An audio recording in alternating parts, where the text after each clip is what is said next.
문재인 대통령의 취임 4주년 특별 연설에 여야의 반응은 엇갈렸습니다. 자세한 소식 국회 취재기자 연결해 듣겠습니다. 서영석 기자. 민주당은 이번 문재인 대통령의 특별 연설에서 가장 먼저 자신감을 주목했습니다.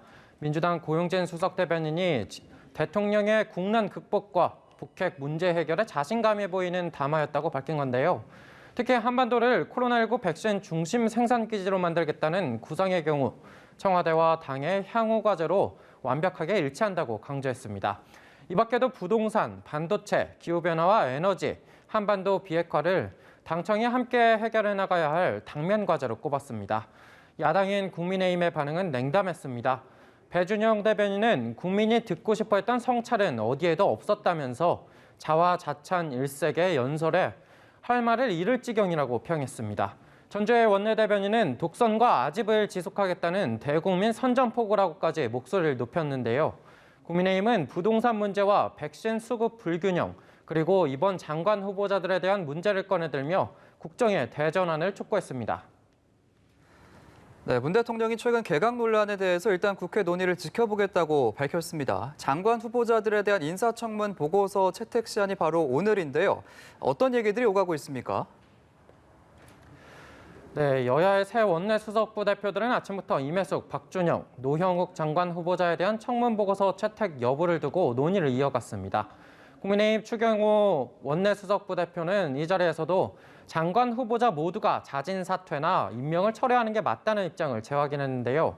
민주당 내부에서도 국민의 눈높이에 맞춰 정해야 한다는 이야기가 흘러나오고 있을 정도로 고민이 깊어지고 있습니다.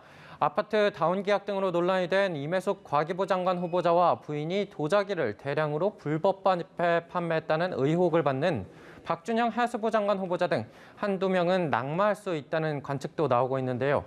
윤호중 원내대표는 오늘 한 라디오 방송에 출연해 사면의 거취 문제와 관련해 해당 상임위에서 야당과 협의를 계속하겠다면서 당에서 결정할 일이라고 밝혔습니다. 다만 국민 여론을 면밀히 살피고 있다고 덧붙였는데요. 김부겸 국무총리의 후보자에 대한 국회 인준 표결을 놓고도 빨간불이 켜졌습니다.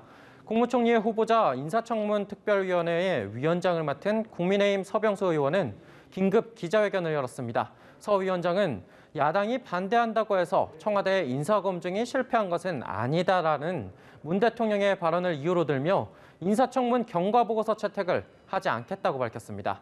민주당 한준호 원내대변인은 이에 대해 무책임한 생떼라며 김 후보자에 대한 국회 인준에 협력해달라고 당부했는데요. 일단 총리 인사청문 특위회의는 민주당 의원들의 요청으로 조금 전부터 열리고 있습니다. 또 민주당은 오후 3시부터 의원총회를 열고 조금 전 마쳤는데요.